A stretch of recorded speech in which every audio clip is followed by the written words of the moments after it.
Thanks everyone for joining today's session. My name is Tammy. I'm the Perinatal and Infant Health Coordinator at the Saskatchewan Prevention Institute. And thanks for joining today's webinar titled The Impact of Violence Against Women in the Perinatal Period. Part of why we're having the webinar today is because we're celebrating Violence Prevention Week in Saskatchewan this week. So we thought that this topic is kind of timely to talk about it. I'll talk a bit about that later as I quickly share a bit. So I want to move my slides here. Okay, so before we continue, I just want to do some land acknowledgements.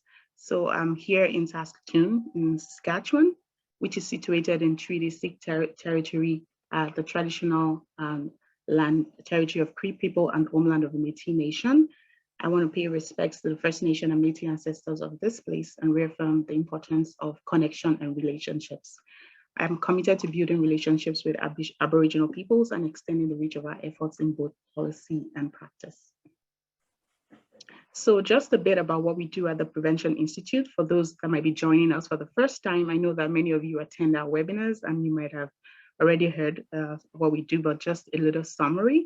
So the Saskatchewan Prevention Institute is a provincial nonprofit organization, and the mission is to reduce the occurrence of disabling conditions in children, and by providing evidence-based resources and programming to Saskatchewan service providers, families, and communities. Our overall goal is healthy children. And we do this in a variety of program areas. So we have FASD prevention, also youth action for prevention, early childhood mental health, child traffic safety, child injury prevention, community action program for children, Nobody's Perfect Parenting. We have perinatal and infant health, which I coordinate, and sexual and reproductive health.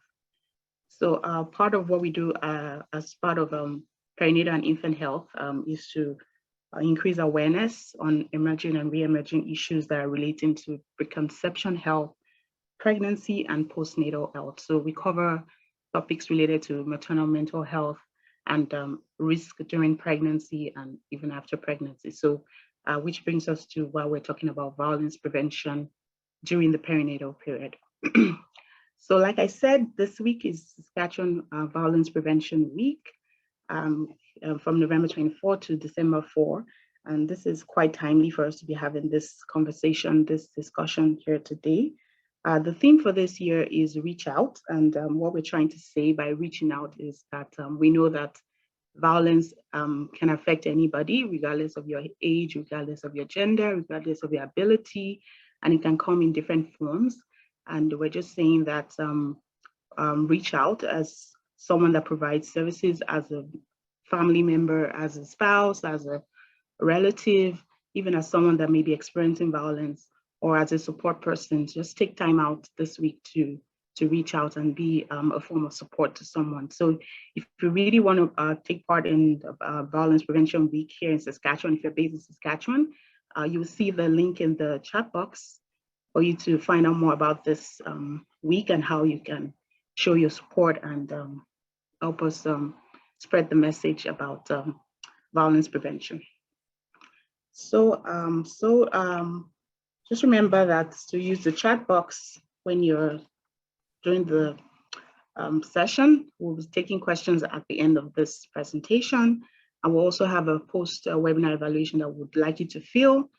So I'll just go ahead and introduce our speaker for today without much delay.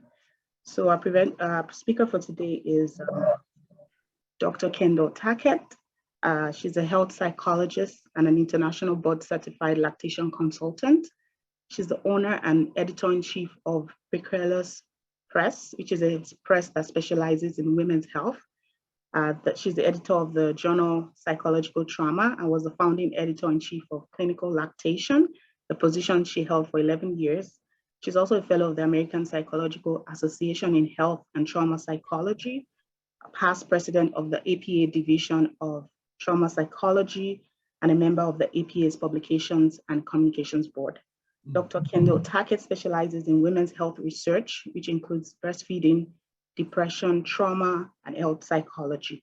She has won many awards for her outstanding work and contributions to this field, and she's the author of several articles and books, and her newly released book, which is Breastfeeding Doesn't Have to Suck. Am I right? Yeah, Yes, so right. yeah. So I'll just hand it over to you, Kathy, for the rest of the presentation. I'll stop presenting right now.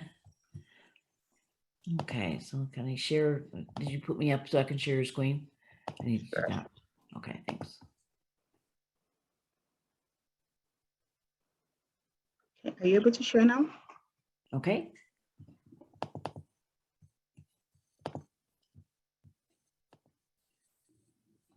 Okay, I'm sorry, for some reason that came up early. There we go. Okay. Well, first of all, thank you everybody for tuning in today. Really appreciate it. I know it's kind of hard sometimes in the middle of the day to take time to come to a webinar, and that seems to be kind of the way we are doing most things these days. But I do appreciate you being here.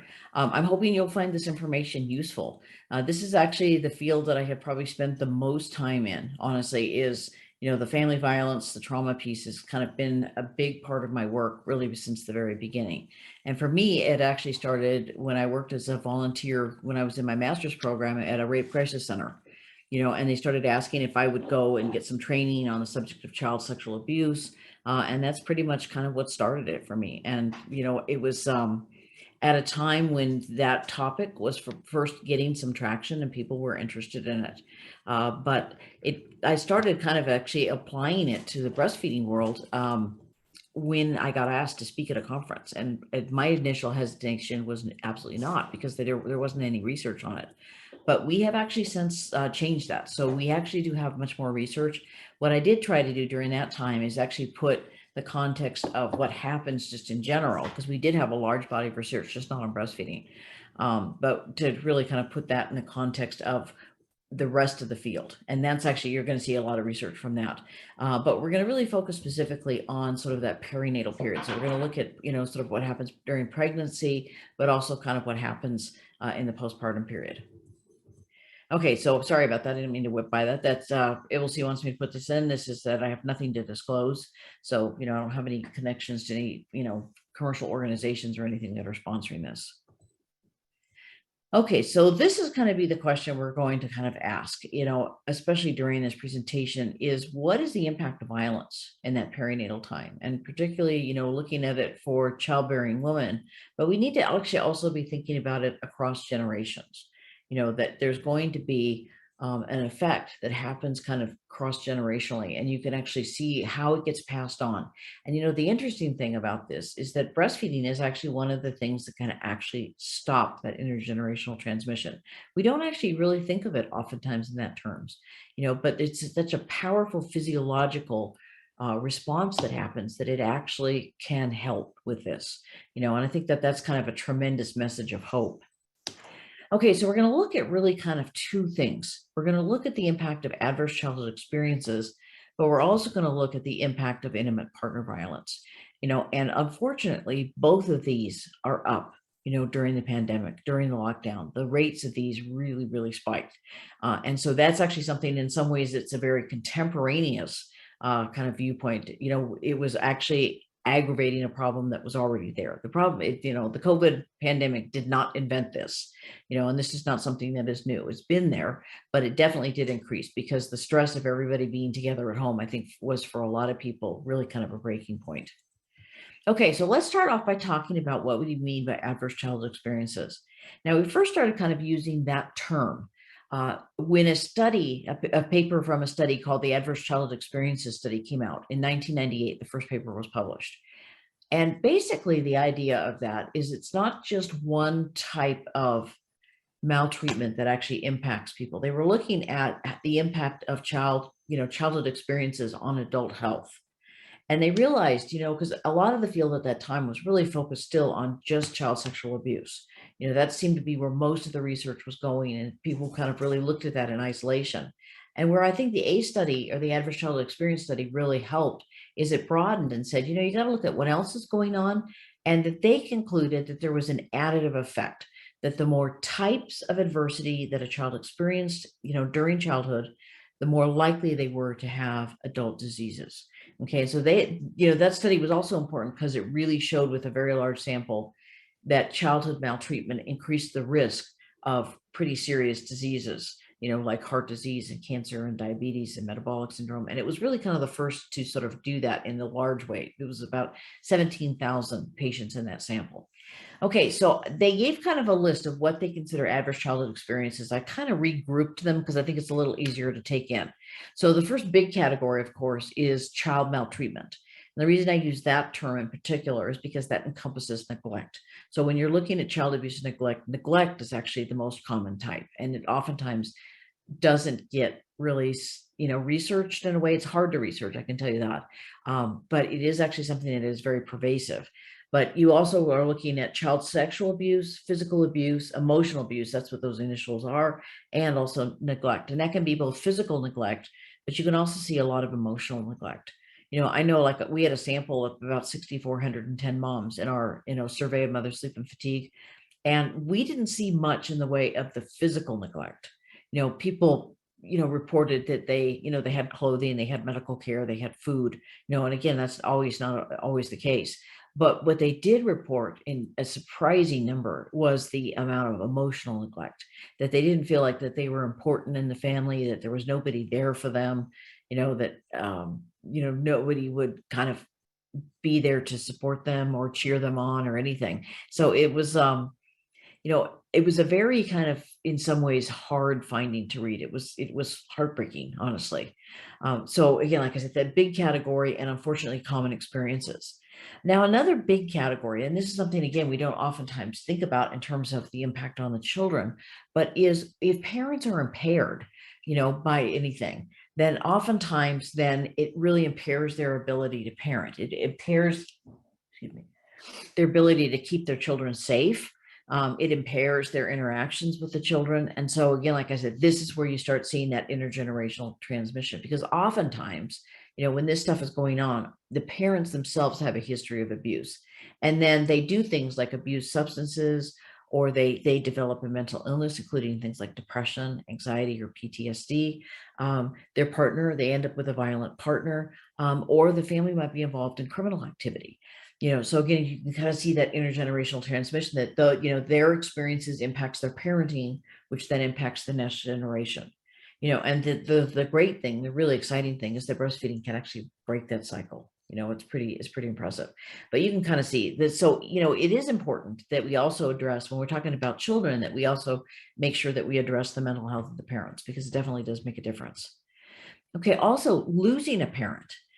In the second wave of the study, of the ACE study, they actually added divorce, and really kind of what they were talking about was more like the non-custodial parent just is not in the picture anymore. Because from a child's perspective, that is like a death.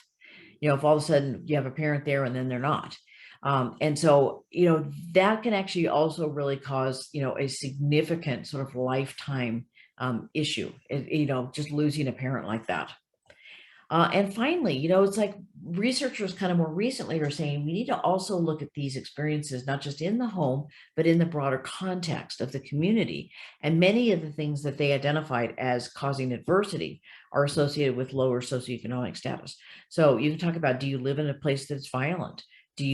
Are you in a place that's unsafe? Where you don't actually have heat, where you have rodents and cockroaches and, other things that make you afraid.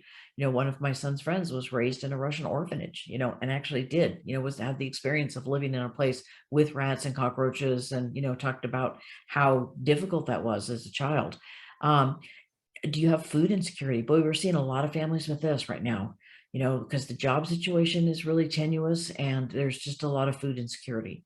And also medical care. Do you have access to medical care?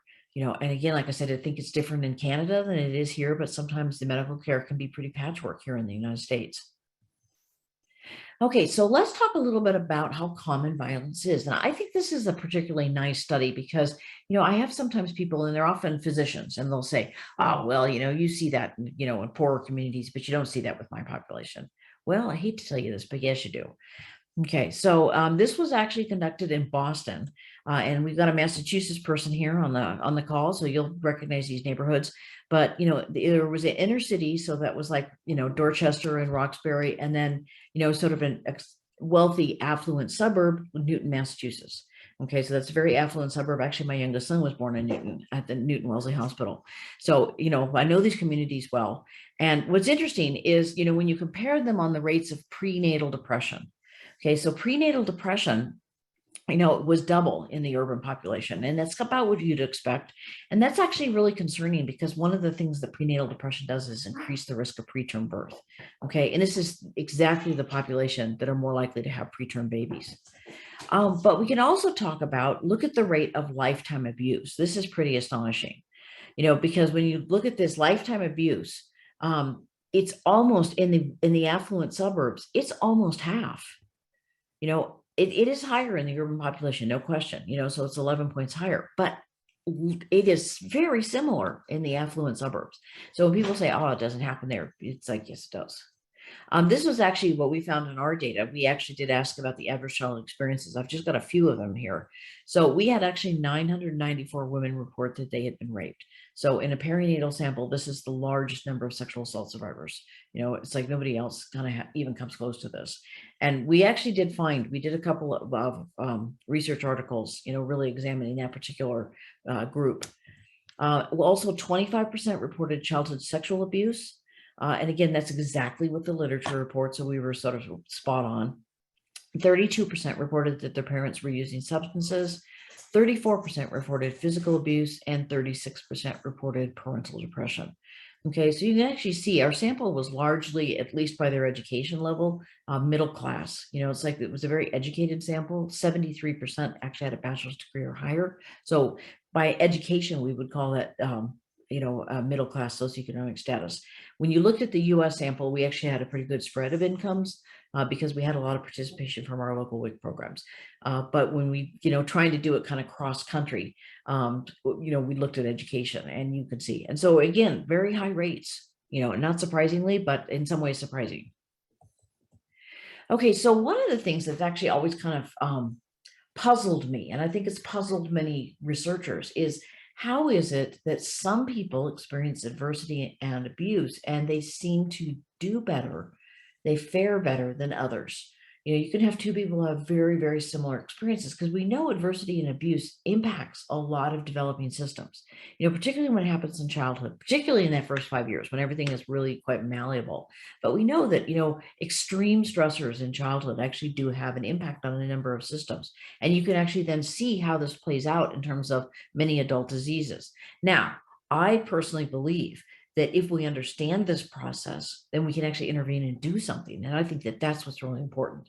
A lot of people look at this research and say, oh my gosh, well, there's nothing you can do. It's not true, because you actually see people who are high risk. They follow exactly the trajectory you would expect from the A scale. But you also see people that, even though all these different systems, metabolic, endocrine, cardiovascular, immune, and HPA axis, even though they all get affected, some people are still, really quite healthy, physically and psychologically. And it's kind of like, what is the thing that actually makes the difference here? Okay, so when you think about this, and this is something I sort of puzzled out from looking at the research literature, I thought, when you think about the impact of adverse childhood experiences, it really actually impacts people kind of on 5 levels. And so it's like, if you understand that, then there's lots of places to sort of intervene. And I think, again, that's a really important message. That's an empowering message for ACE survivors, trauma survivors in general. Okay, so we know, first of all, that there are these physiological changes. We'll talk a little bit more about that as we go on, but really what happens is you get kind of a chronic activation of the stress system. And that's the thing that seems to actually cause a lot of the health problems, but it also causes a lot of the symptoms. Also, this is the thing we've studied the most, is it does impact behavior. And so, when you look at any kind of high risk behavior, you oftentimes see a very high percentage of trauma survivors. Oftentimes the behaviors that they engage in are a way to kind of, in some ways, self-medicate. When the stress, if it gets too high, they go engage in a risky behavior, and it sort of brings the stress back down. Okay, but behavior is the thing everybody, especially when you talk about health, that's what everybody focuses on, and they kind of miss some really important things. Okay, I think actually in some ways these are the most interesting, the cognitive. How did these experiences change what you believe about yourself and what you believe about other people? Because that really has a direct impact on health. Also, too, social. What you think about yourself and what you think about other people impacts how well you interact with others. and what are the, how close are your relationships? And finally, the impact of, the emotional effects.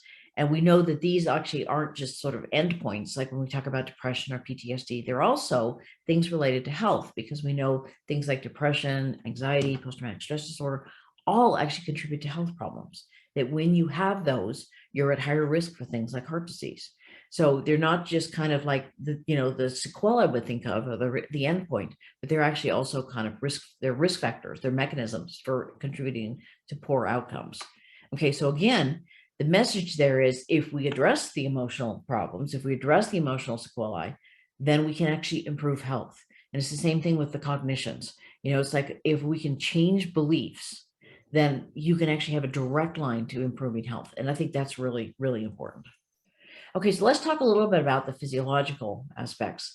One is that there is kind of a chronic hyperarousal, state of chronic hyperarousal. And again, like I said, it's just a very sort of touchy, stress system, that it doesn't take much to make it sort of activate, and so there's this chronic state of activation of the stress system, which not surprisingly leads to sleep disturbances, because it's hard to get to sleep, it's hard to stay asleep. It also tends to, you see this in the chronic pain syndromes, lower the pain threshold, so that what one person might experience is just a normal touch feels painful. It's registering in the brain as painful. You find an abnormal stress response, as I mentioned, it's kind of hyperactive. Also, too, there's a physiology here that actually influences weight. And people a lot of times don't understand that it's not just diet and exercise, that your body, when it is exposed to an extreme stressor, goes into like a starvation mode. Anybody who's ever gone on a really low calorie diet knows this. After a while, you lose weight and then you stop losing weight, even at say 500 calories a day. And the reason that you stop losing weight is because your body has gone into sort of shutdown starvation mode. And so anything you eat, your body is going to kind of like take every single calorie.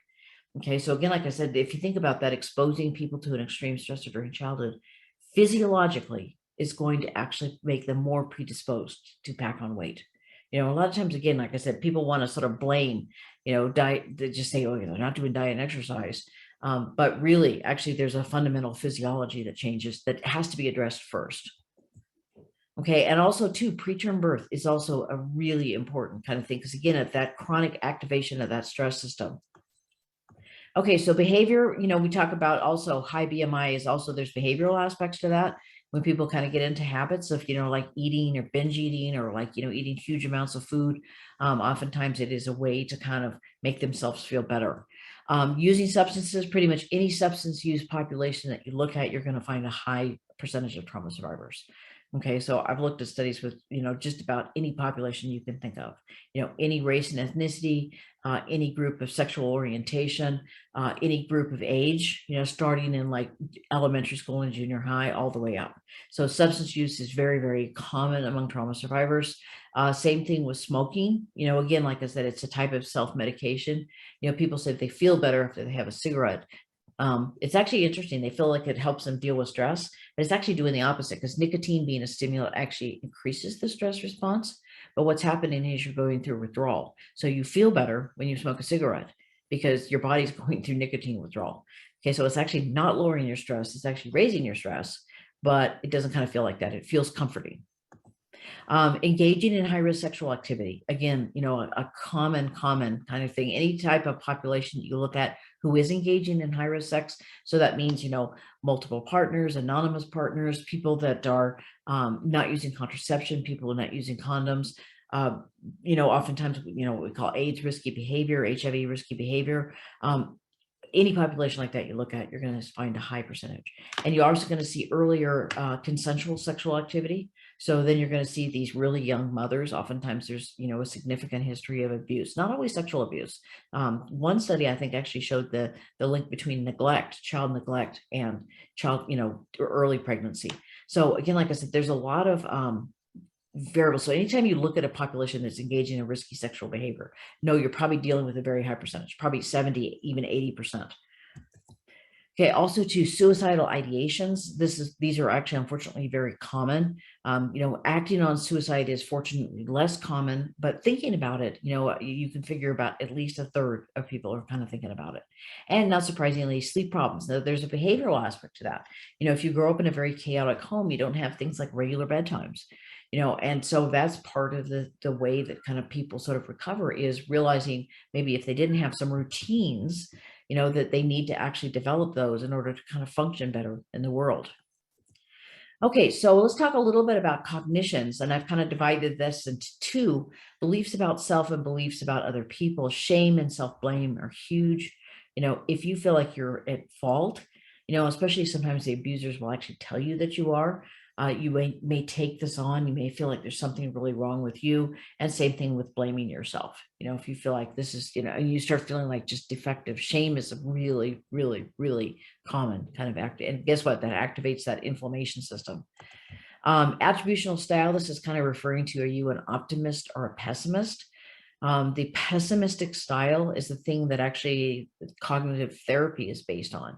The pessimistic style, that if something bad happens, is how do you explain that to yourself?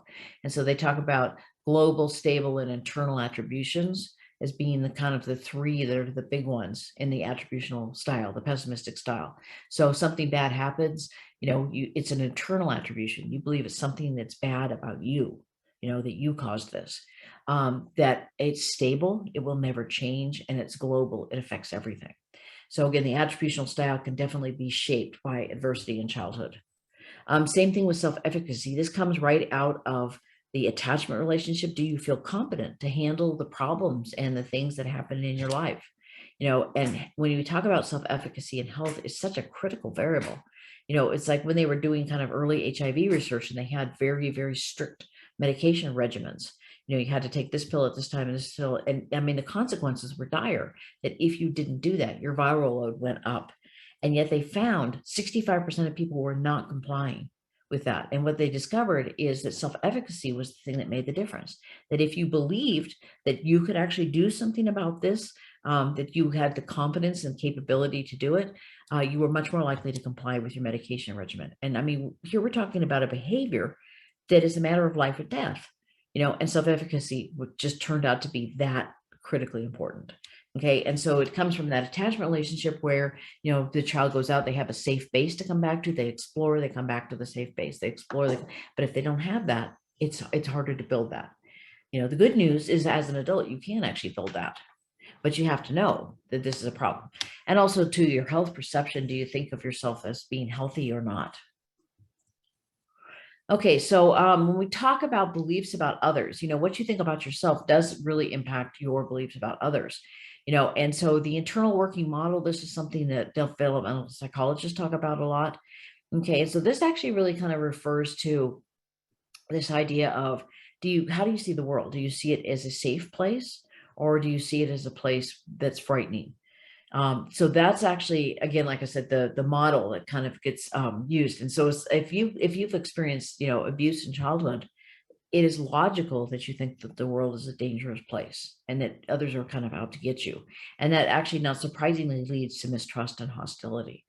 Okay. And hostility and mistrust have been directly linked to a lot of specific diseases. So if your kind of go-to interpretation of the world is, they're out to kind of get me, they're out to mess with me, they're ignoring me, if that's your normal kind of thing, that actually can be directly tied to things like diabetes and heart disease. And so again, like I said, that's a cognition that I think a lot of, physicians would just kind of ignore. And yet, as people have pointed out, in terms of its power, it's as important as things like smoking a pack of cigarettes a day.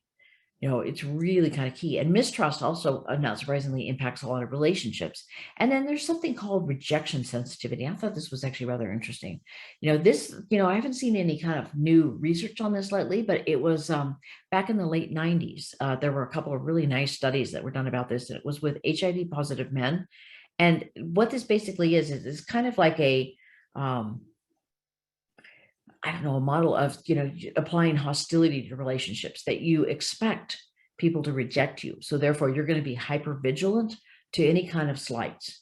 And then you're going to oftentimes respond with hostility. And so again, like I said, you probably worked with clients like this, that you feel like sometimes you're just walking on eggshells around.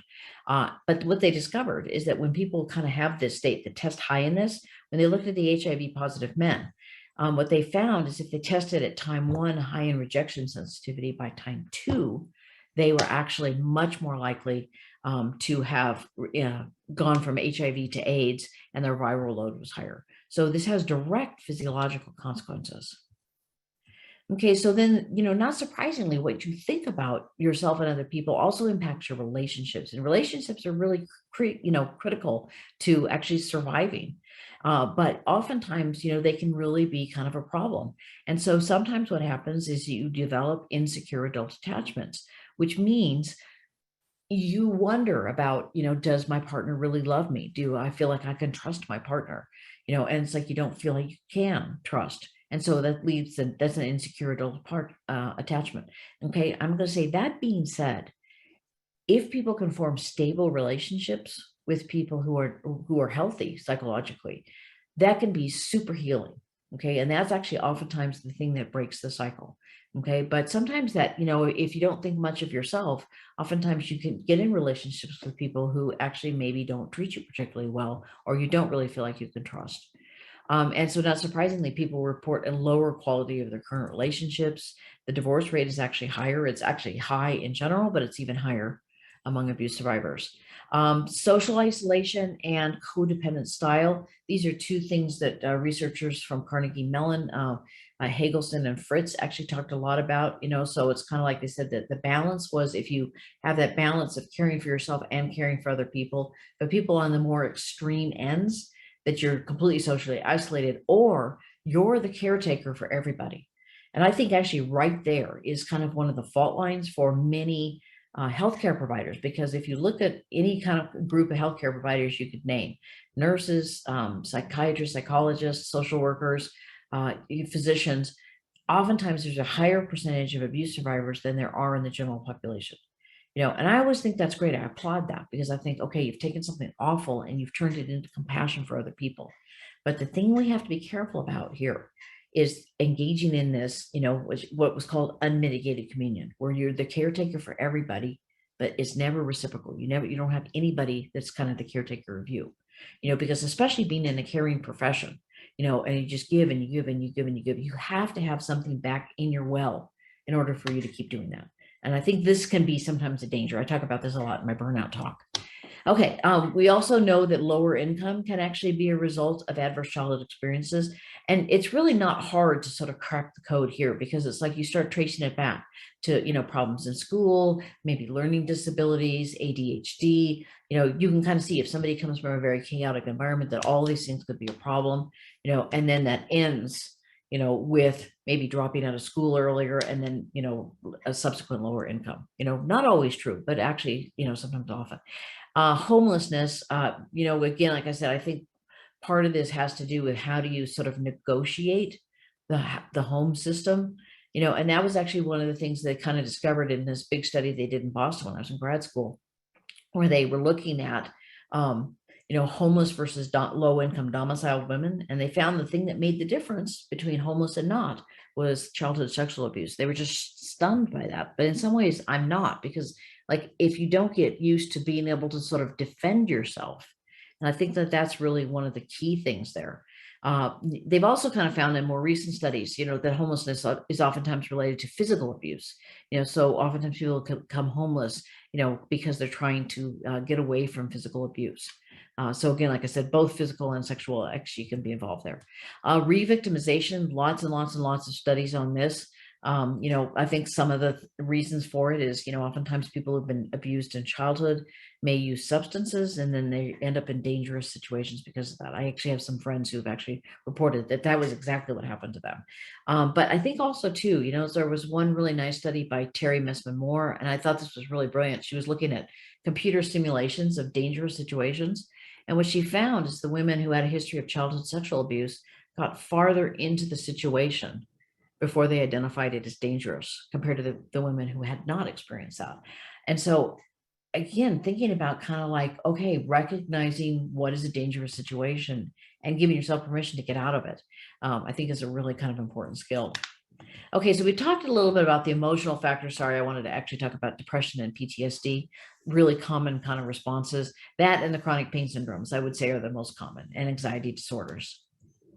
Okay, so I want to actually just kind of show one thing that I thought was kind of interesting, talking about, the impact of things like depression and PTSD, particularly related to the new mother population. It was saying that actually in this study, you can see they compared people who've been trauma exposed, people who had PTSD, and women who actually had, not exposed to trauma at all.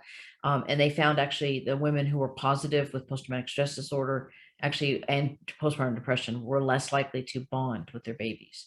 Okay, so again, I said, I think that right there is an important way we can kind of intervene for them is, to help them with that. And I think actually, again, like I said, these are just studies where they've done nothing, but thinking about kind of like, okay, so here's some areas where people are vulnerable. How can we step in and help?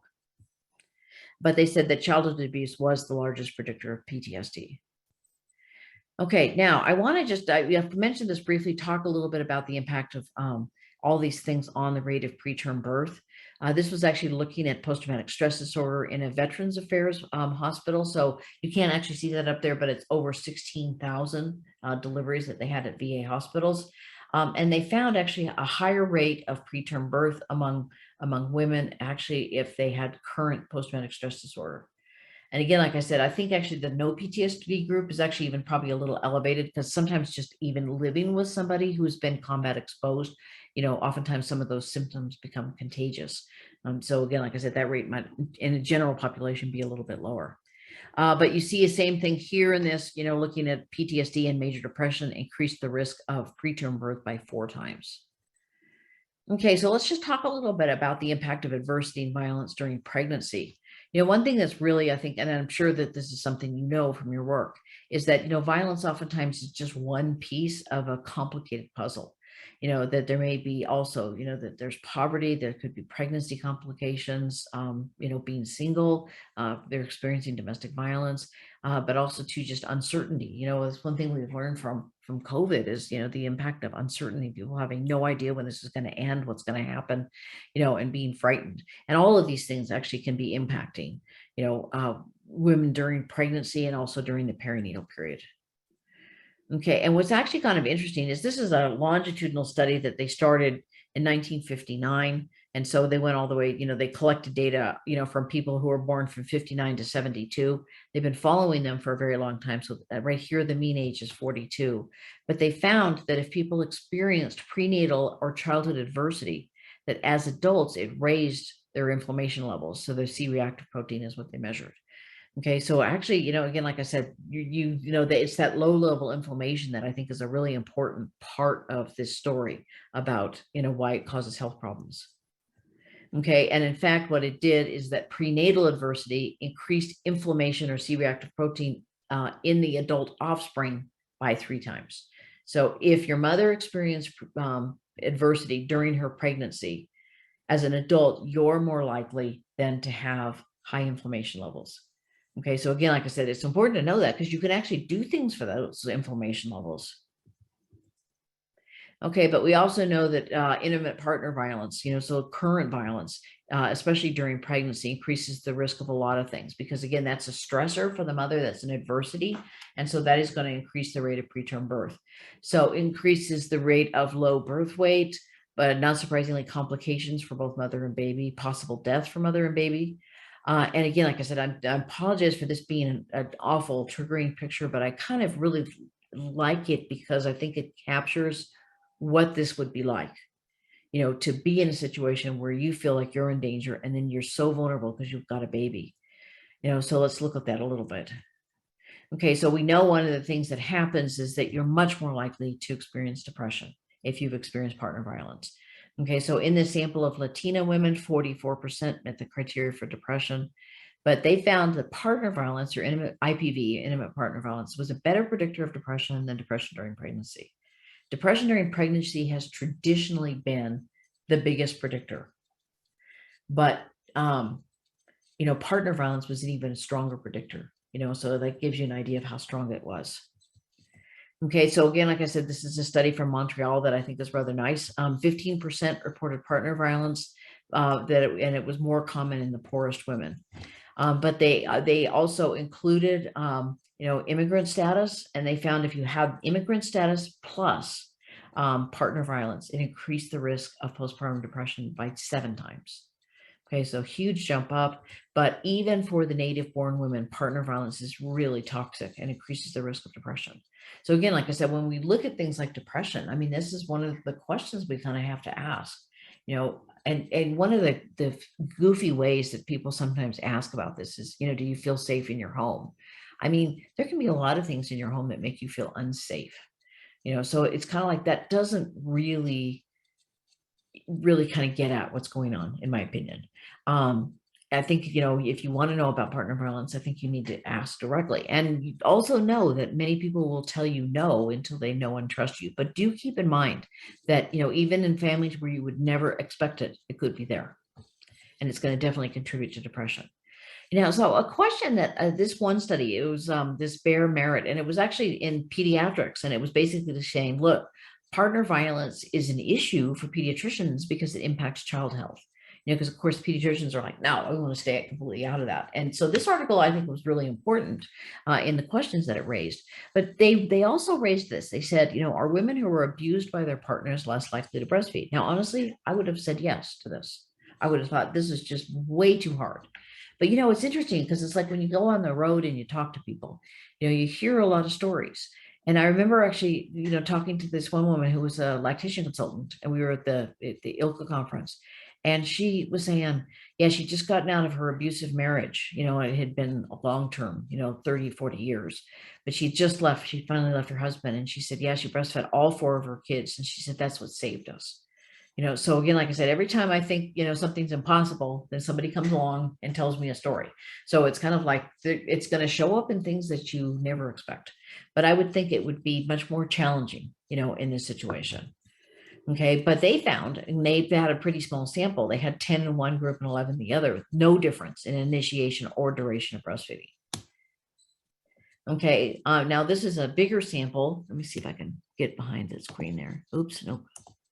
That's about 2,000 or 2,600 women from Melbourne, Australia. And they actually did find about 6% reported partner violence, but they didn't find a difference in breastfeeding rates between the partner violence and non-IPV groups. And this one in New York tells you also that you have to pay attention, to culture and how that impacts stuff. This was in lower income women in upstate New York. It's about 700 women in the sample. And they found that a history of violence actually was associated with breastfeeding cessation for white women. Okay, so they were more likely to stop if they had a history of violence. However, if they were Black women, the likelihood of breastfeeding really doubled down, basically. And so it increased their likelihood of at least initiating breastfeeding. So again, like I said, it really kind of, shows you that culture actually is another piece that really adds a significant, factor here. Okay, so let's talk a little bit about we've talked a bit about this already, but ACEs, depression, and breastfeeding. We know that actually, if you've experienced average childhood experiences, you are at much higher risk for depression during the whole perinatal period. So this was a review of 43 studies. They found an increased risk of lifetime depression, depression during pregnancy. Again, problematic. We worry about that because of the rate of preterm birth and also postpartum. Okay, and they found that the combination of that was led to even more severe depression. Okay, so I don't think that's a big surprise. But what's interesting is, abuse survivors oftentimes surprise you in terms of, they're wanting to breastfeed and they're actually the rates of breastfeeding. This was the first paper on this I ever saw, and it was actually never published in a journal. It was in a final report to the funder. And I happened to know the author. I basically followed her around at a conference until she showed me her data because I was really desperate for something. But it's so counterintuitive. It was talking about first-time mothers, and they found that actually, if you had a history of child sexual abuse, you had a higher intention to breastfeed, and it was by a pretty significant amount. So it was up about 13%. And same thing here, again, like I said, an overall low percentage reported child sexual abuse. I think partly because of the way that they asked this question. They asked women to identify themselves as victims of child sexual abuse. And you know what? Here's the interesting thing. If you use the word victim in a question, you're more likely to get a no as an answer. Because a lot of times, even if they've experienced really, challenging, horrible experiences, they don't consider themselves victims. So, that's one thing that's a little methodological point. So if you use the word victim, you're gonna get a low response rate. I was actually a reviewer on this paper, so I remember this. But they were, and even with that, it says twice as likely. It was actually 2.58 times as likely to initiate breastfeeding. Okay, so again, very kind of different than what we expect. And this is Jan Coles from Australia. And she said that the child sexual abuse group was less likely to breastfeed for 6 months or more, but after they controlled for, the demographic factors like income and age, that difference disappeared. And so then her conclusion was that they breastfed at a similar rate. So again, this surprises people because I think what's kind of happened is sometimes we know about this now. And so we say, oh, you have a history of this. I don't think you need to breastfeed. Don't worry about it. And I think that's really taking away a lot of choice. I think it's always got to be the mother and the family's decision, that, okay, are you going to, if you want to do this, then we're going to, be here to support you no matter what and kind of help you through this. But I think sometimes we're quick to sort of want to take away that choice. Okay, now this study from Norway, though, and it's a big population study. So you can actually see, they had about 19% reported adult abuse and 18% reported childhood abuse. But they did find that breastfeeding cessation was strongly associated with an experience of abuse. And so again, like I said, I think what's really important here is that we kind of know that this is a possibility. And so they found actually, I'm sorry that that's cutting off on my screen, but it was 22% more likely if you experience childhood sexual violence, 40% more likely if you had one or more types of violence. And I think that this one was 46 times. Yeah, sorry, I've got that thing right up there. But all of them were an increased likelihood. And it was about 28% if you were known to the perpetrator, or the perpetrator was known to you. Okay, so again, like I said, this shows that actually violence definitely can influence. Now, here's the thing that I'm actually thinking is rather interesting in the literature. And in fact, we're kind of in the process of doing some research on this because we're looking at a population that used cannabis during pregnancy and breastfeeding. And what we're finding actually is it doesn't seem to be the trauma history per se, it's the sequela of the trauma. So if they've experienced PTSD or depression or anxiety as a result of their trauma, then they're more likely.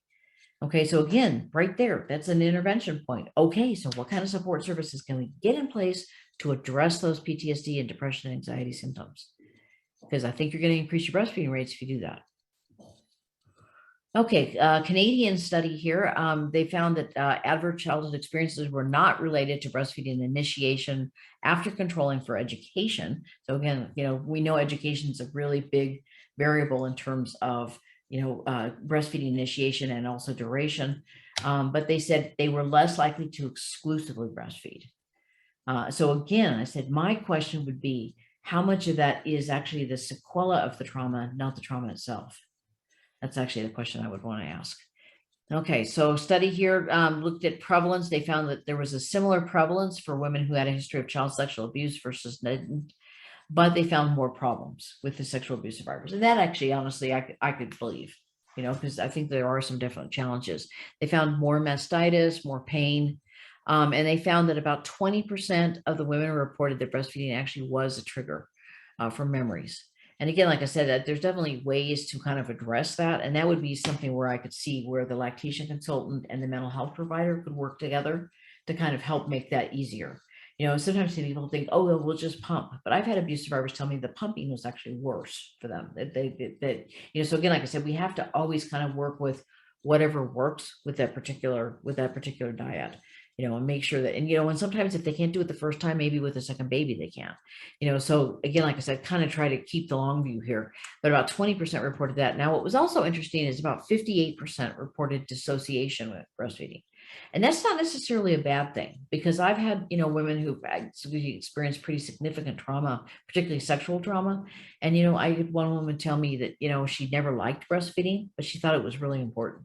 And she said, I never liked it, but I learned to cope with it. And one way she coped with it was distracting herself. So again, I said, that's when I think they're using dissociation to actually help them, cope with. Okay, so I love this study. It's a really kind of getting at this point old study, but I think it's kind of brilliant because it was talking about, women who were who were at very high risk for abusing their own kids and how do they break the cycle? And they found that, first of all, and you see this in the resiliency studies kind of across the board, that they had at least one non-abusive adult during their childhood. And so was it a teacher, a neighbor, a grandparent, somebody that was kind of a normal person that they could interact with? And that seemed to be something that really created a resilience in the children, that they had participated in therapy at some point during their life. And that they actually had a supportive partner, a supportive non-abusive partner. Remember, we said partners can be the source of real tremendous healing. Okay, so these were actually the people that had this actually were much less likely to go on and abuse their own kids. Okay, and so that's one other place I want to kind of mention is that breastfeeding actually can stop that intergenerational transmission of violence. And it's like, wow, that's just a tremendous claim. You might think, oh my gosh, you're just way over exaggerating this. But I'm going to show you a couple of studies that I think will actually demonstrate this. And I really think it's not the actual, it's not a matter of the feeding per se. It's more like that combination of that relationship and that creating a secure attachment. But there's a real physiology that goes on here too. Okay, so this is the study that really convinced me that actually breastfeeding has a really important role in terms of that intergenerational transmission. And this is Lane Strathern study. And so you can see it was a really nicely done study. So over 7,000 Australian mother-infant pairs, they followed them for a 15-year period. I mean, this is just incredible. They had 500 documented cases of maternal perpetrated child maltreatment. Okay, and this is actually what they found. They found that mothers who breastfed for 4 months, at least 4 months, were 3.8 times less likely to neglect their children and 2.6 times less likely to physically abuse them. And I think that's actually just amazing. And it's like, what is it about breastfeeding that is actually offering this protection? And it really, I think, comes down to what it's doing to that hyperactive stress system.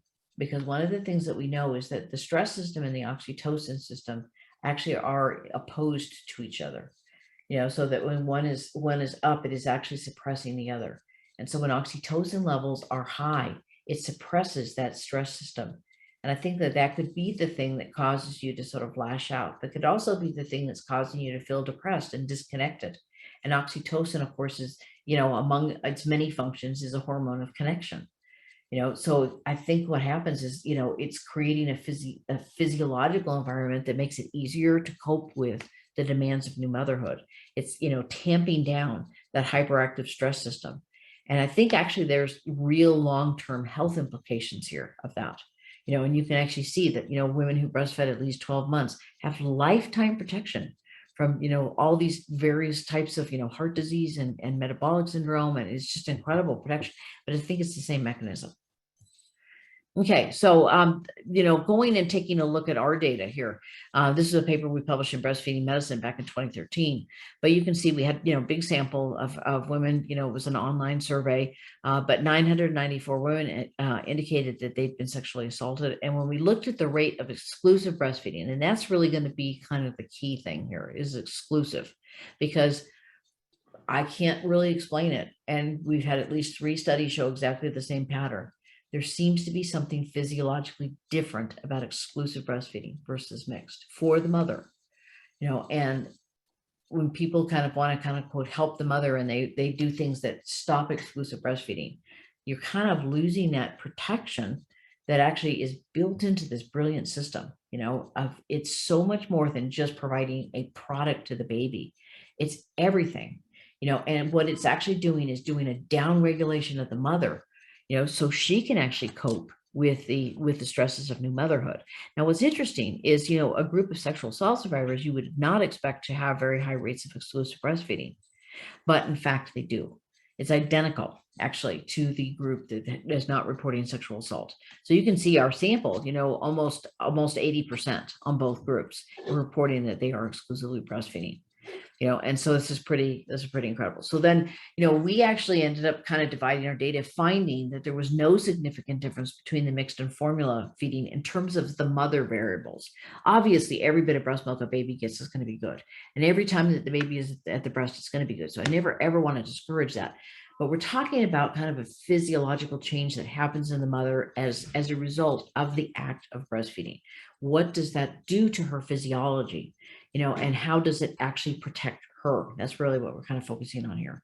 And so that is actually something that is, I think, kind of important to kind of keep in mind. So we actually, when we realized there was no significant difference between the mixed and formula, we combined them. Okay. And so then one day I was just kind of actually playing around with my data, and I realized, I thought, wow, gosh, I wonder, what would happen if, I put that in with sexual assault survivor in an analysis. And what I saw blew my mind. It still does. Okay, so all the variables that we looked at, okay, we looked at a lot of obviously variables associated with sleep. And there were two variables that were really important to maternal mental health: the number of hours that they reported that they slept and the minutes it took them to get to sleep. Okay, and so we found overall that if you were exclusively breastfeeding, you tend to get more sleep. Okay, and that's something that surprises people, because you think, oh my gosh, they're waking up so much more, they're doing all these things, that they're reporting that their baby is sleeping at a, long, it's less likely to sleep a long stretch at night. The mothers are waking more. How in the world are they reporting more sleep? But they are. And not only that, but they're, all their other things that they report in terms of their well-being actually line up with this. Okay, so you can see, there were two things. Again, I said hours that they sleep and the minutes to get to sleep, both important for depression. Okay, big predictors of depression. Okay, and you can actually see there is definitely a dip for the sexual assault survivors who are exclusively breastfeeding, but they are still sleeping significantly more than even the women who have not been assaulted, who are mixed or formula, because what's happening is that breastfeeding, the exclusive breastfeeding, is down-regulating their stress system, and it's letting them sleep. Okay, and same thing with minutes to get to sleep. So you can still see, that there is, a big increase in the minutes it takes them to get to sleep, which again is very consistent with a history of trauma. Remember that hyperarousal. Okay, and we find that 25 minutes is kind of the cutoff. If you're above 25 minutes, you're at higher risk for depression. And so you can see our sexual assault survivors are definitely nosing toward the depression range. However, it is significantly less than the women who are mixed and formula feeding. And the same thing with depression. So definitely an increased risk of depression still, but significantly less. And so what we interpreted this was, we actually had felt that this was actually a down regulation, or an attenuation of the stress symptoms, of the sequelae. So it didn't completely eliminate them, but what breastfeeding was doing was basically turning it down. And would that be enough to make a difference in terms of things like child maltreatment and passing it on to the next generation? I think this one actually tells that story. Look at anger and irritability. I mean, look how chill those exclusively breastfeeding mothers are. And that's exactly what we would predict based on oxytocin, versus that big spike up. That's actually super consistent with a post-traumatic response, that hyperactive stress system. And you actually hear that if you go to the National Center for PTSD website, and you hear little clips of stories of, people who grew up with parents who had PTSD, and what that was like for them. And then they've said, that,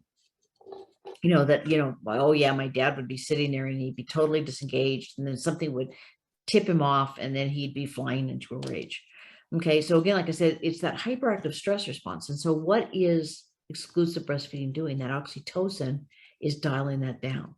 Now, if you combine this with Lane Strathern's results, do you kind of see how breastfeeding actually might lower the risk of physical abuse?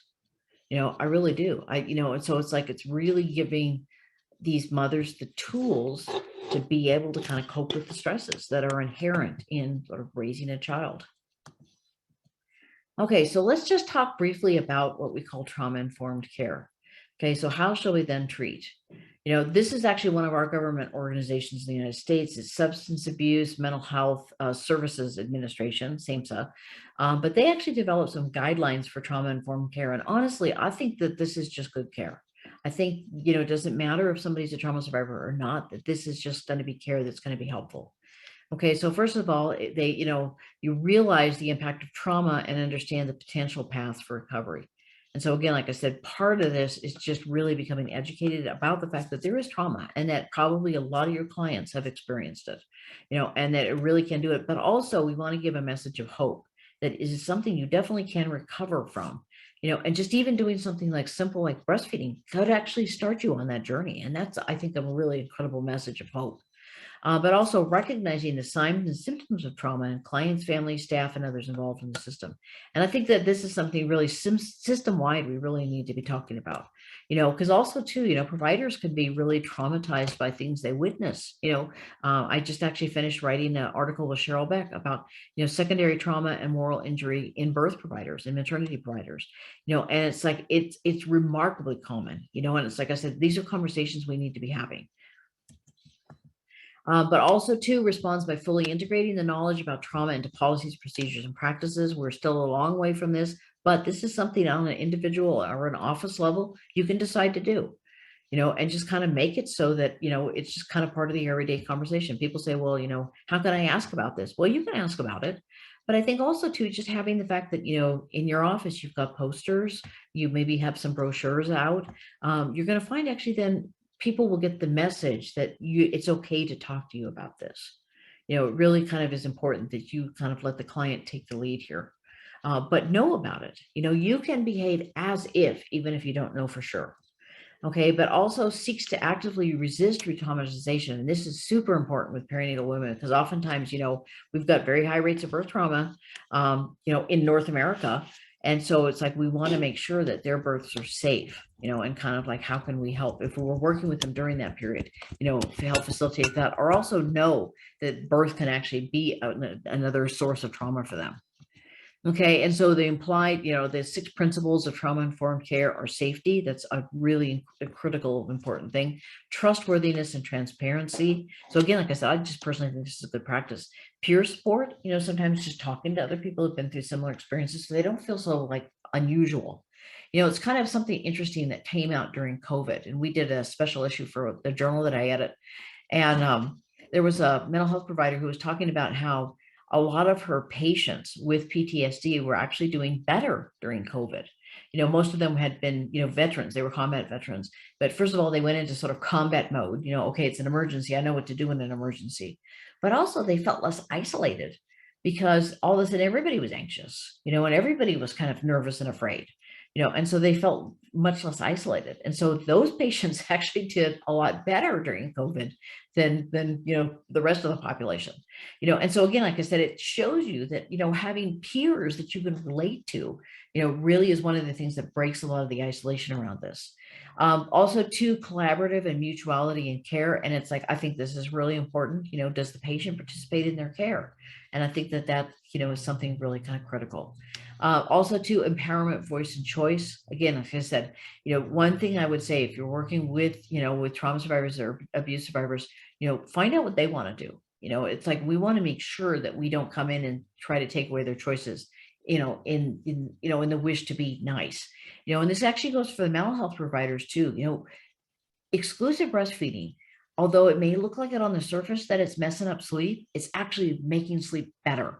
And that, I think, is really important, that we don't sort of mess with that and mess around with that and say, oh, don't breastfeed at night or get somebody else to help you. We start doing that, we're going to actually impact that exclusivity, and it's going to actually make the mental health problems worse. But if they come and they say, I just really can't handle night feedings, then okay, we go from there. Okay, but don't take away their choice. Okay, and also too, we need to recognize, we saw that one study that culture really actually has a huge impact in this, that adversity, in that one sample from upstate New York, adversity actually really impacted white versus Black women differently. And so this is something obviously we need to kind of keep in mind as, we work with different populations. It's like their interpretation of an experience may be very different than ours. Okay, so something that you see with the parents, and I'm going to actually, I know I'm conscious of the time here, but I make sure we get done in time and have time for questions. But something that I've seen with sometimes parents is, oftentimes, and I used to see this a lot in La Leche Lake, is like I'd see this in groups with women who come from pretty horrific backgrounds. But now they're determined to do things better, but then they put a lot of pressure on themselves to do everything right. I want to put that in quotes.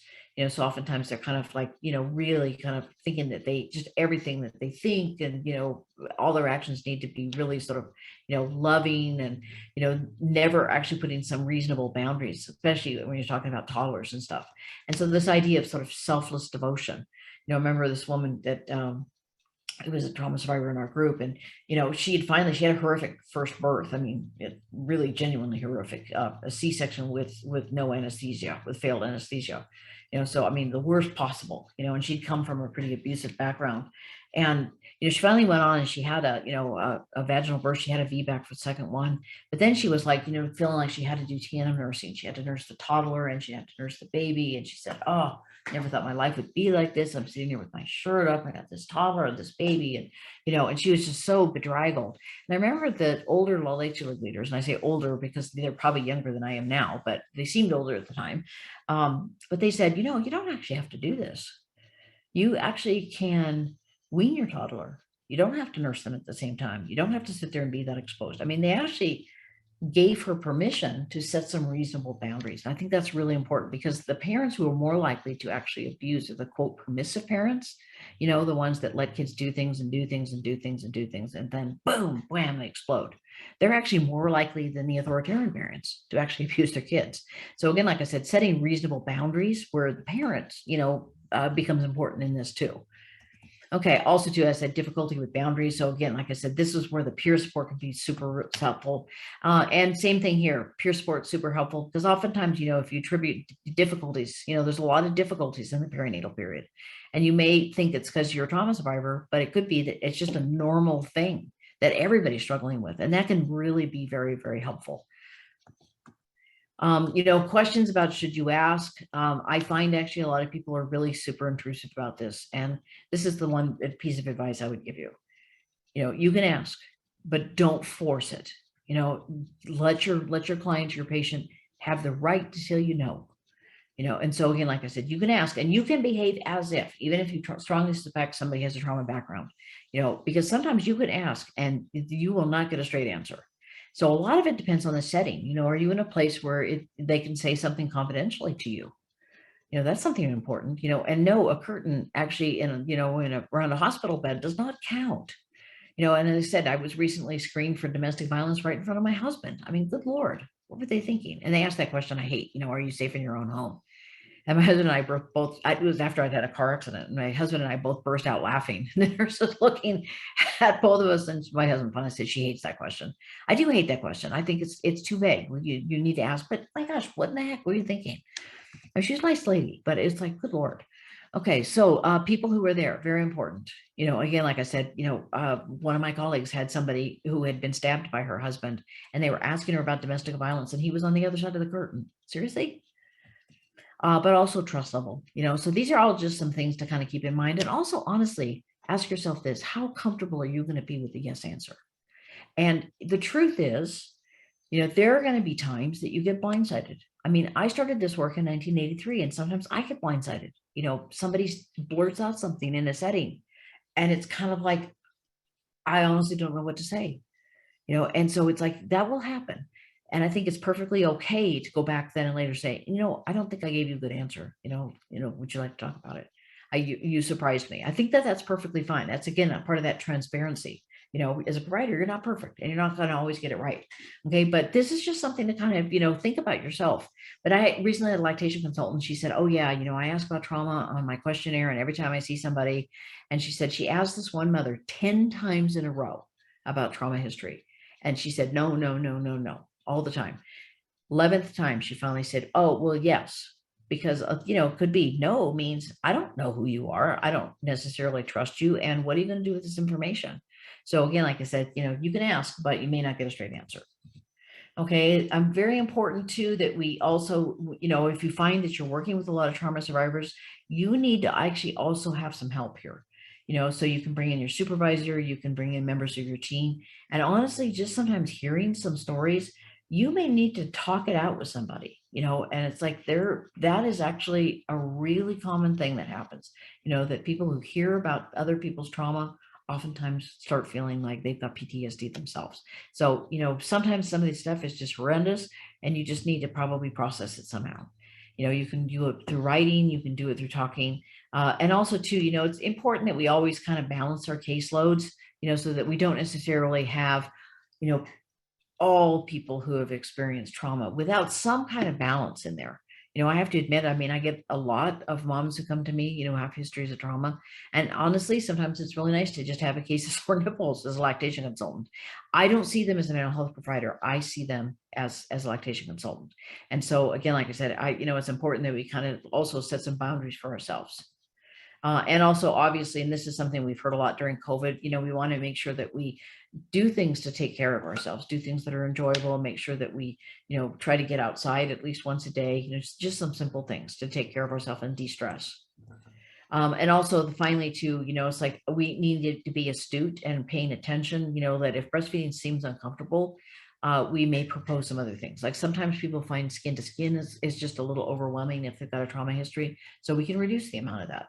They want to be able to control how much exposure. There was a brilliant document that Health Canada published, and it was about sexual assault survivors, and it was on focus groups, sexual assault survivors in healthcare settings. And it was basically focus groups of women who'd been through sexual abuse, and they talked about what parts worked for them, what parts didn't. You know, and you know, one of the things they identified is, you know, being laying down, you know, being restrained in any way, exposure. These were all things that actually were triggering. So again, like I said, to the extent we can give people control over that, but also, you know, watching out for things like, are they uncomfortable during things like skin to skin? Are there too many people in the room? I mean, well, you know, just be sensitive to that. And actually also to helping mothers learn what's normal. You know, some mothers actually feel bad because they enjoy that sort of sensuality of breastfeeding, you know, just that, you know, the smell and the feel of the skin and the baby's, you know, sweet little face.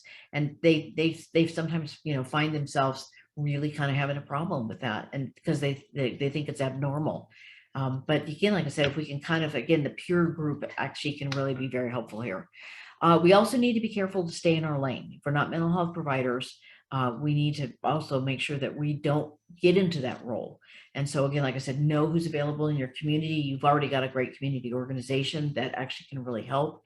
And so we want to make sure that we know who we can send moms to talk to. You know, if issues are coming up for them, that we need to, you know, make sure that we stay whatever lane we have, that we stay in our lane. But also too, you know, it's amazing. I find I often have to educate like my fellow psychologists about breastfeeding.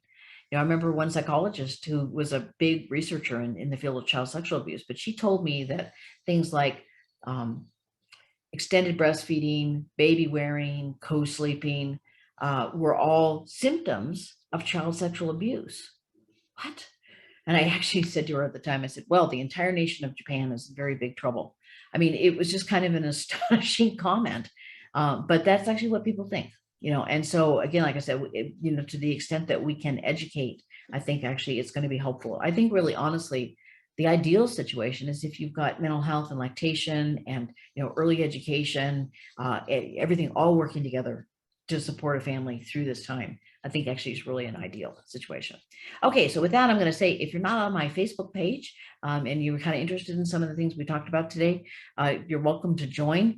This is actually our book that we did. It was kind of a for sort of grad students, Psychology of Trauma 101. So if you're interested in kind of a general trauma book, that is actually one that we did. These are actually all my social media pages, and I believe you're going to get the handouts for this. And this is something I think you might find actually very helpful. We just put together a whole collection of articles. You know, if you want to know about, okay, what can I do for the next step? What's the thing I need to do? Or you need some resources for families. You know, I know the group in Canada, you don't want to use that text one, you want to use the website, or you could just take your phone and scan that, and it'll take you to a website. And I've got a ton of free resources. These can be shared. These can be put up on websites. So they're all free. And so again, like I said, if you want to have some information about the next step, it's actually for all my talks, so you have access to everything. So I've even got a couple of video clips in there and stuff that you can use. So with that, I'm going to wrap up. And Temi, do you want to come back on? Yes. Thank you so much for that awesome presentation. So we can take questions now. I think we already have some. Okay. Yeah. So I'll start from the chat box. So I have Ross McRae. What if the baby does not want to breastfeed from the abused mother? Okay. That actually happens sometimes. I worked with a mom whose baby became breast averse because, you know, some provider was trying to shove the baby on in the hospital, you know, and unfortunately that does happen. I would say that would you want to bring in a lactation consultant, because, there are babies sometimes that, become very reluctant to nurse, but there's little ways and tricks you can get them on the breast. One way, and I'll just give you kind of one example, is if that baby's kind of half asleep and the mom lays down with the baby. A lot of times you can get a baby who, you see this with babies that are, say, 6 or 8 months to go on nursing strikes. It's the same kind of thing. They're refusing the breast. But if the baby is kind of in that very sleepy state, sometimes you can get them on the breast that way. Changing positions. Sometimes, you find reluctant nurses will nurse if the mom is standing up versus sitting down. So again, like I said, there are definitely some tricks and strategies. So that would be somebody definitely to go to a lactation consultant, because there are definitely things that can help. And I think actually it would be a very difficult thing for an abused mother to feel like her baby was rejecting her in that way. And so again, like I said, sometimes it's also that maybe there's something going on with the baby, that maybe the baby had a birth injury that wasn't picked up, like maybe the baby's just uncomfortable, that, things got moved and pulled, like if they got yanked out, it could be that some of their head bones are a little out of alignment, and so we might want to, try some craniosacral, something like that, to see if you can make the baby a little more comfortable. Because sometimes when babies are refusing to breastfeed, it's because they're uncomfortable, that they've had some kind of injury during their delivery. And, you see that a lot if they won't breastfeed on one side, but they only want the other side. So again, like I said, I would definitely get that evaluated, because, 9 times out of 10, it's solvable. You do every once in a while get these babies who absolutely refuse to go to the breast, but you can actually, there's a lot of things to do. So I would definitely, contact your local lactation consultant and work together with that lactation consultant to kind of help build that with the mom. Okay. Thank you for that. I'll take the next one. Someone here says, so thanking you. Thank you so much for touching on all the points. I also suggest that folks don't ask if their care plan wouldn't change, regardless of the answer. Okay, could you say that again? I also suggest that folks don't ask if their care plan wouldn't change, regardless of the answer. I'm not so sure. Yeah, I think that's reasonable, because I think one of the things that, and this is one of the reasons why a lot of times providers are very hesitant to ask, is they don't feel like they have any tools or resources to offer if it comes up. Yeah, I think she goes on to say, sorry to cut you. Otherwise, the question is more out of curiosity and will create a false sense of trust. Yeah, I don't necessarily entirely agree with that, but I would actually, again, to be transparent and trustworthy, you could say, what I've got for you right now actually won't help you with that, but can I help you find some other resources that will help you with that? So that would be, because, honestly, I think I would be prepared for that anyway, because it might come up. If people start knowing and trusting you, then they actually may go ahead and just tell you. I mean, I almost never ask, but people tell me, because I think they know I do research in this, and I'm not going to get kind of freaked out by what they say. But again, like I said, sometimes it just comes out as part of the relationship. So a question you can ask, and this is one that Vince Felitti from the ACE study actually said, and he's not somebody that you would look at and think, oh, he's just this warm, fuzzy kind of guy. It's like, he kind of isn't, he's sort of got this New Jersey accent. And it's kind of like, he sounds more like kind of like a wise guy in some ways, and yet he's been extremely effective, working with patients, and patients would tell him because they trust him. But one of the questions he asked, which I think is really good, is he says, how is this affecting you now? And then that actually, I think, can give you like an idea of, okay, you don't necessarily have to get into all the things about that. But I think actually, if it does come up, there does have to be, again, that it goes to that trust and transparency.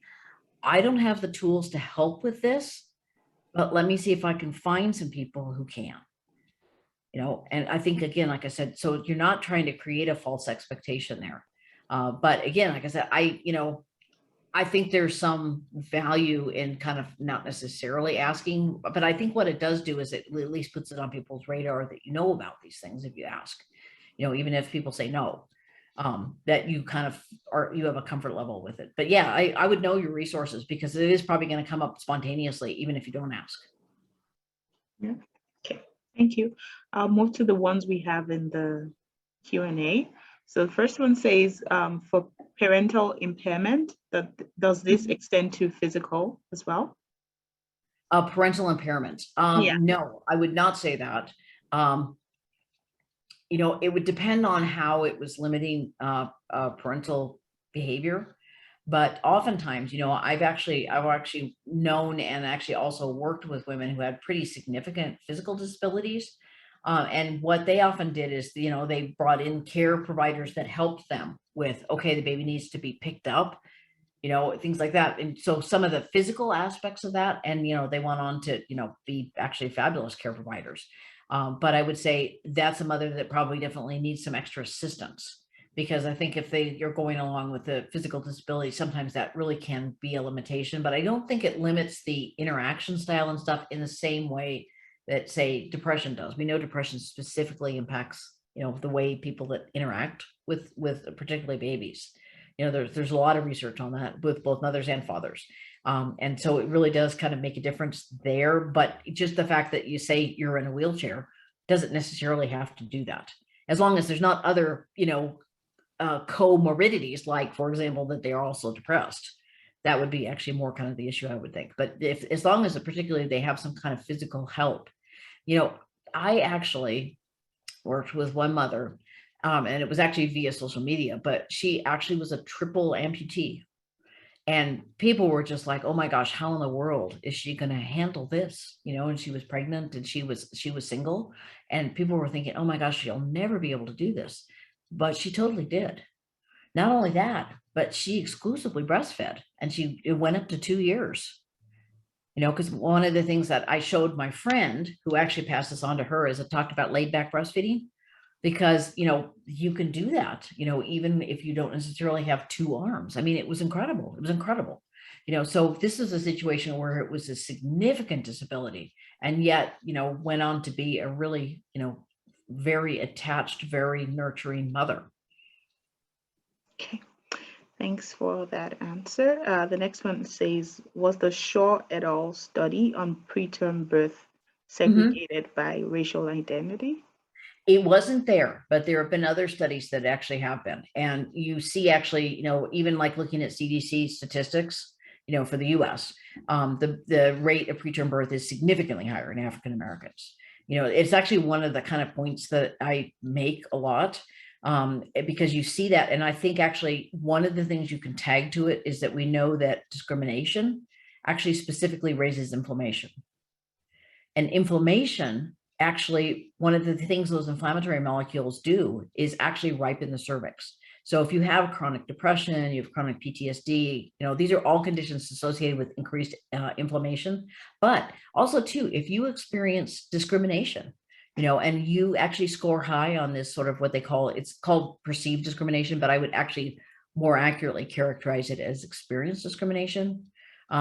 People don't think you're smart. You don't get good service in restaurants and stores, things like that, microaggressions basically. But the more of those you check off, the higher your inflammation level tends to be. And so if you've got a chronically high inflammation level, you're going to have a higher rate of preterm birth. Okay. And so I think actually that's one of the ways we can actually really explain that racial difference. And so CDC actually does break that stat out.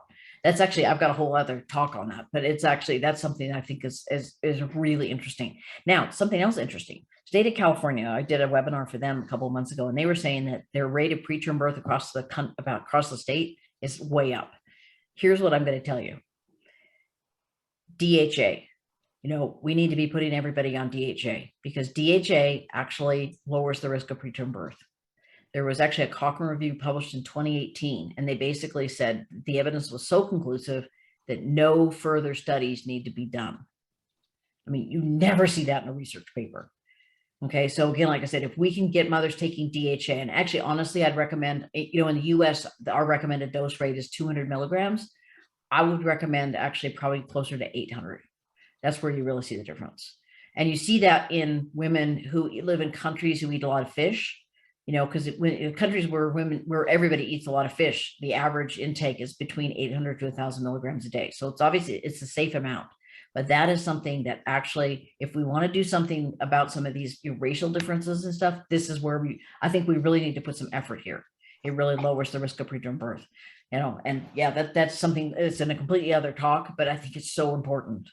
Yeah. Okay. Thanks for that. We really have to go faster now. I think we have just Yeah, like okay, sorry. five minutes. So yeah, as the milk from breastfeeding moms who have had childhood sexual assault and intimate partner violence been tested for stress hormones, I'm curious about how that might impact baby's risk. It's kind of interesting because, they've looked at this with couples who are divorcing, and yes, they do find some higher stress hormones in the milk, but the babies seem to actually block that in their own system. It doesn't actually, transmute over to the baby, which I think is great. That's actually great news because, again, like I said, this came up in custody issues because people say, oh, they should stop breastfeeding because she's stressed and she's given all the stress hormones. That's not what they found.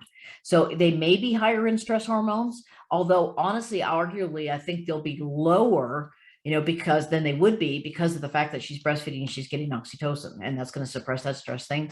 But if there's stress hormones in the milk, the babies don't seem to pick them up. And so that's actually, again, another area where it's really protective, where breastfeeding can be really protective, which I think is great.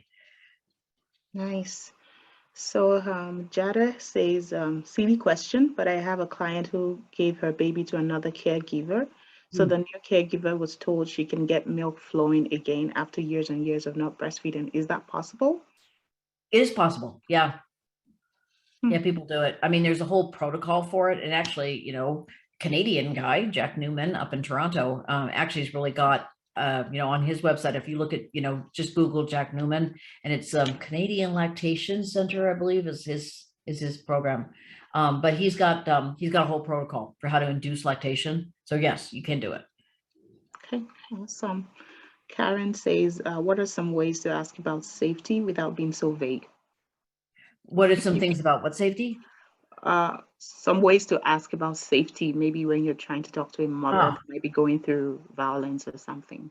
Honestly, I would probably ask some questions like more from like the conflict tactic scale. So ask about behaviors. That's really the best way we found in research to do it. Have you ever experienced somebody screaming and swearing at you? Have you ever experienced somebody throwing something at you? Have you ever been threatened with a gun or a knife? Honestly, I would probably ask more direct questions. If I was in a situation where I was going to ask about domestic violence, I'd probably ask more about that. Have you ever been hit or slapped, as an adult by another adult? So I would ask 3 or 4 behavioral questions. And, again, like I said, that one about safety, I know what they're trying to do. They're trying to kind of be a little more euphemistic about it, but it's just like, there's a lot of reasons. I mean, you could have bugs in your house. You could have spiders in your house that makes you not feel safe. I mean, it's just too vague. It doesn't get the information you need. So if you decide you need to do it, I would ask some really specific behavioral questions. That's what we've kind of found is the best way to find out about histories of things like childhood sexual abuse. Just ask, did anybody, when you were under the age of 18, did this happen? Did this happen? Did this happen? Yeah, awesome. So I think we've been able to take all the questions. I'm afraid we won't be able to take any more because we're out of time. If anyone has any other questions, you can email them to me at my email address. Jody, can you please put that up and I can forward them to Dr. Kendall Tackett. Yeah, we're happy to answer them. Thank you so much for another great presentation. There was loads and loads of information there. And you said you will share the slides with me so I can forward I'll send you the slides. As soon as I get off, I'll send you the slides. Okay, so I'll send that out to everyone as well as some test questions just to test your knowledge. As well, please complete the post-webinar evaluation at the end of this session, and it would also be put in the chat box as well. Thank you so much. There's a lot of thanks from the chat box for you here, Patty. A lot of people saying thank you, thank you, thank you, thank you, thank you. Okay, so I guess we've come up. I appreciate it. And yeah, please, any questions, let me know. Okay, and I'll answer. So I hope you have a wonderful holiday and stay warm up there. Yeah, thank you so much. Thank you for the time. And thanks everyone for joining in today. To have a lovely rest of your day. Yes. Okay, bye, Kathy.